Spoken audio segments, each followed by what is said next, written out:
Alright everyone, welcome back to the second day of MWA Fun. For those of you who don't know me, my name is Gary, and I'm going to be sharing this session. So first up this morning we have David Kaplan, who's going to be giving a transient update. I think we're all set to go, David. Okay, great. Thanks everybody for accommodating the remote talk. Sorry I can't be there. So on behalf of the MWA Transients collaboration, I just want to share some of the recent stuff that various people have been up to. So these are the different topics that I'll be discussing. So everything from sort of nearby stars to cosmological gamma ray bursts. So the first topic is an update on a search for fast radio bursts using MWA EOR data. This is led by Ian Brown at EWM. And so the goal here is to use 1,000 hours of phase 1 EOR data. And Ian has written a pipeline to process this using the RGS. And the fast dispersion vector transform. And that is operating not quite in real time, but getting close to it. And there have been previous MWA FRB searches using image data that had to be pretty restrictive in the volumes that grow. The computational resources can do a bit better. Still using image data, not voltage capture data, so still limited to half-second integration or longer. But the fact that time has seen FRBs down to 400 megahertz suggests that there should be at least some down in MWA frequencies.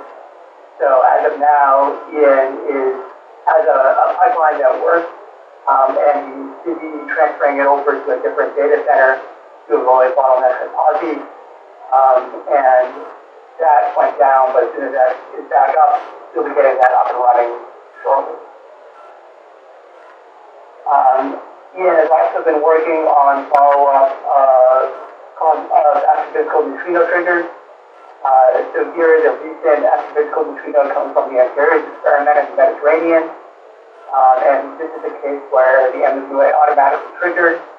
So it is looking for a neutrino that arrived in March.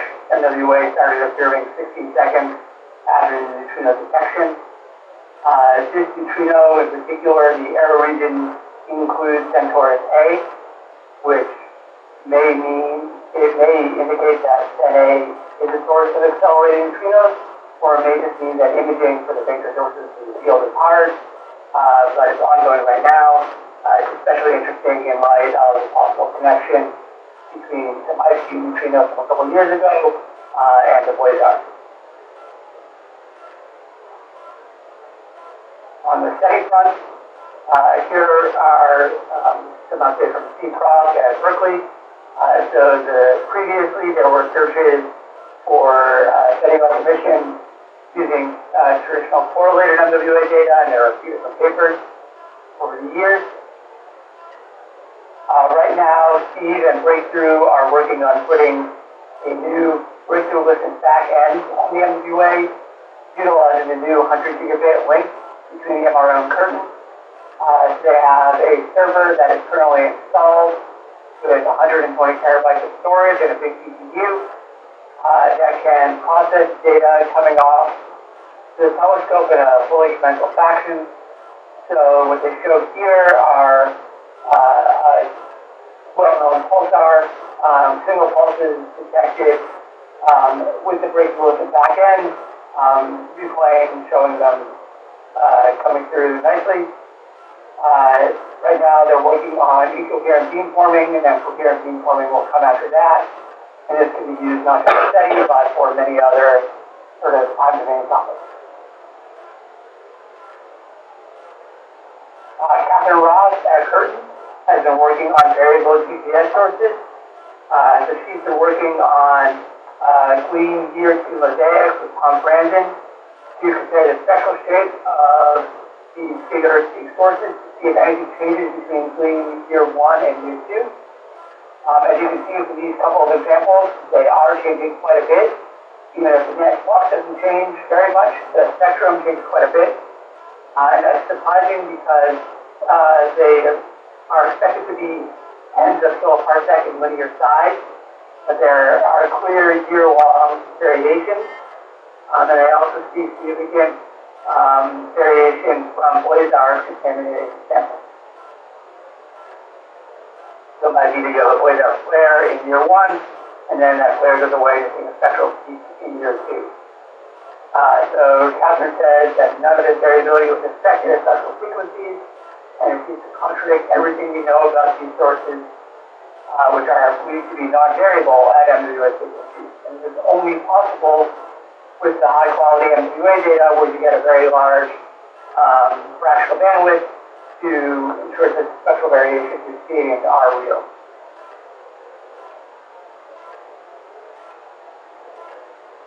There's work from Andrew Zick at Sydney University, which is part of a multi-wavelength search for coronal mass ejection from Proxima Centauri. Many of you know Proxima Centauri is the nearest star to the Milky Way. It's the sun. It's an M dwarf that has at least one planet orbiting it. M dwarfs flare more frequently and more powerfully than the sun, but we don't have a real census of space weather around M dwarfs. So the picture shown here is a type 2 solar burst, and it drifts down in frequency as the coronal mass ejection moves outward, and then the density magnetic field get lower over time. So the MWA frequency would be tracing the coronal mass ejection shock through the outer corona of the star, and the goal here is to understand space weather in exoplanet hosting systems. So Andrew led an 11-night multi-wavelength campaign of Proxima Centauri to search for and characterize full flare CMEs. This completed just a month ago, and it will provide the most comprehensive assessment of space weather around Proxima Centauri to date. So what you can see here is a timeline that Andrew put together, showing different wavelengths all the way from the 2.3 meter at Siding Springs, the Weiss instrument, I believe, in Q-band and R-band. There's optical with ZADCO. There's MWA at the longest wavelength, and in the middle radio wavelength, there's a combination of ARC, ASCAP, and the compact array. So the analysis here, you can imagine, is challenging, and it's still ongoing. This slide is from Gemma Anderson, also working with Paul Hancock and Antonio Rollinson. This is an update on MWA triggering of gamma ray bursts using the new triggering software that they all put together.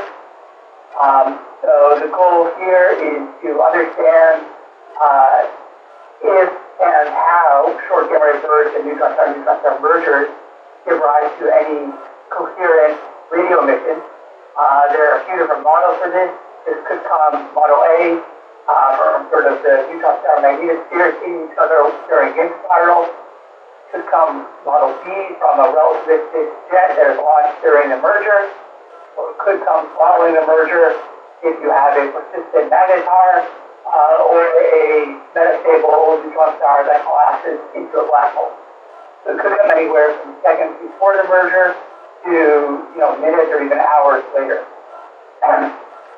And what they're showing here is they have observations of a short gamma ray burst from about a year ago, which is a nice short gamma ray burst here with Swift, whose X-ray light curve with Swift suggests that it did not collapse all the way to a black hole, saying that Model C is not relevant. And they have constraints on the flux density, which for a variety of different redshifts, which I believe mass dispersion measure. And for each of the different models, they constrain a different physical parameter associated with that model. So if it's in the Model A, they're using short half-second images, and they come up with a limit saying that the efficiency for the conversion of energy into radio waves has to be below 1 in a million. If it's Model B, they're saying that this is could be a considerably longer pulse, so they're averaging a few increases together, And for Model C, they're basically using a longer observation. This could be happening later on. And again, they're able to limit the efficiency of conversion into radio emission. This slide is an update on the MWA Transient survey from Martin Bell. So earlier this year, Martin published a paper covering the variability of a sample of the 1,000 brightest sources over 3 years in a data set. And right now, he is processing the full MWA Transient survey covering 170,000 sources over 3 years. And he is working out the full variability statistics. He said there's a bunch of interesting stuff in there, but he doesn't want to show anything quantitative until he's had a chance to vet it yet.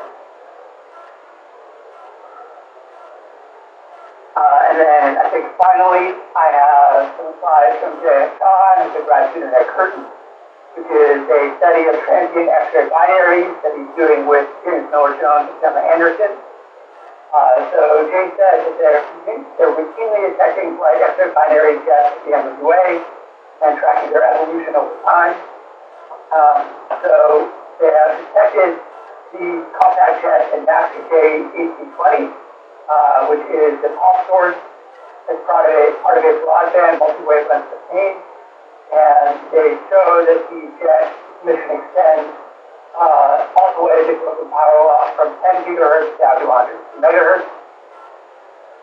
And with these multi-frequency spectra, they can constrain the parameters of the jet and the magnetic field strength and detect the synchrotron self-absorption turnover.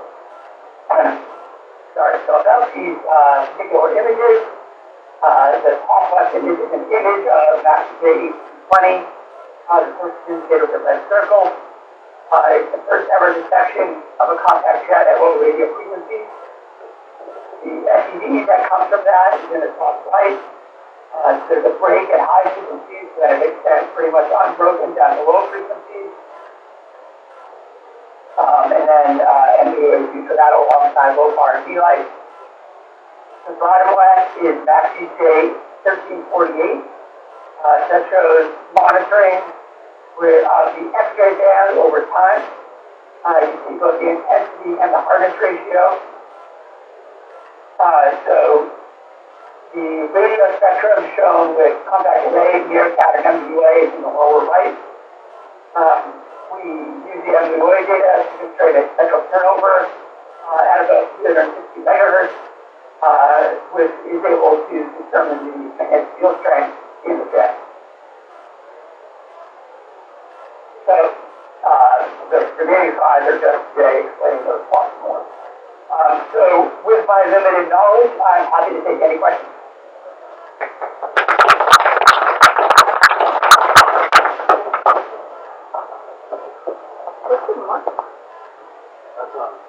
Okay. Thanks very much. We have time for a few questions if anyone has one.